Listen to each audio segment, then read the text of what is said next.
সমাজের ন্যায় বিচার প্রতিষ্ঠার জন্য আমরা এক দফার সিদ্ধান্তে উপনীত হয়েছি।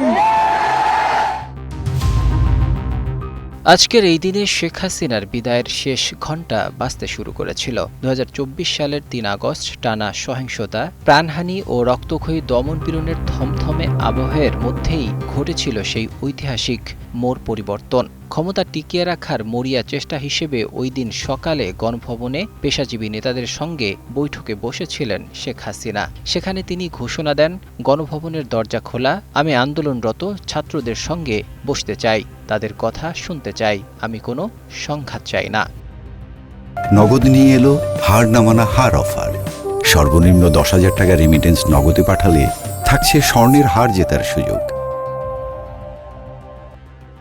কিন্তু সেই সংলাপের আহ্বান পৌঁছানোর আগেই ক্ষোভের দাবানল ছড়িয়ে পড়েছিল দেশজুড়ে। তৎকালীন সরকারের ওই প্রস্তাবকে স্রেফ কৌশল মনে করে রাজপথেই জবাব দেওয়ার সিদ্ধান্ত নেয় বিক্ষুব্ধ ছাত্র জনতা। বিকেল হতেই ঢাকার রাজপথ পরিণত হয় এক উত্তাল জনসমুদ্রে। রক্তভেজা পথ আর স্বজন হারানোর তীব্র ক্ষোভ বুকে নিয়ে কেন্দ্রীয় শহীদ মিনারে আশ্রয়ে পড়ে লাখো মানুষের অভূতপূর্ব জনস্রোত। প্রবল বর্ষণ আর ভয়ভীতি উপেক্ষা করে ছাত্র, শিক্ষক, অভিভাবক থেকে শুরু করে সাধারণ খেটে খাওয়া মানুষ এক সুরে স্লোগান তোলে, এক দফা এক দাবি, শেখ হাসিনার পদত্যাগ।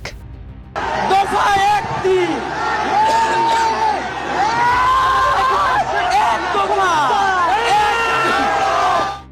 গণভবনের আলোচনার প্রস্তাবকে স্পষ্ট ভাষায় সরাসরি প্রত্যাখ্যান করে শহীদ মিনারে উত্তাল মঞ্চ থেকে বৈষম্য বিরোধী ছাত্র আন্দোলনের অন্যতম সমন্বয়ক নাহিদ ইসলাম ঘোষণা করেন ঐতিহাসিক এক দফা। তিনি স্পষ্ট জানিয়ে দেন, এই আন্দোলন আর কেবল কোটা সংস্কারের মধ্যে সীমাবদ্ধ নেই। মানুষের জীবনের নিরাপত্তা ও সমাজে ন্যায় বিচার প্রতিষ্ঠার জন্য শেখ হাসিনা সহ পুরো সরকারের পদত্যাগই এখন একমাত্র দাবি। একই সঙ্গে কর ও ইউটিলিটি বিল পরিশোধ বন্ধ এবং সর্বাত্মক কর্মবিরতি সহ ১৫ দফায় কঠোর অসহযোগ কর্মসূচির ডাক দেওয়া হয়।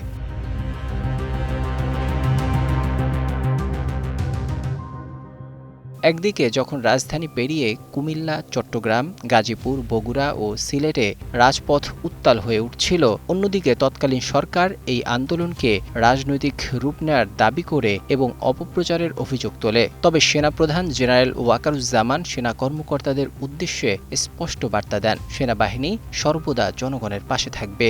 গণভবনের সংলাপ প্রত্যাখ্যান করে রাজপথে এক দফা গ্রহণ করার এই সিদ্ধান্তই বাংলাদেশের পরবর্তী রাজনীতির গতিপথ ও ইতিহাসকে চিরতরে বদলে দিয়েছিল। Desk report, ২১ television.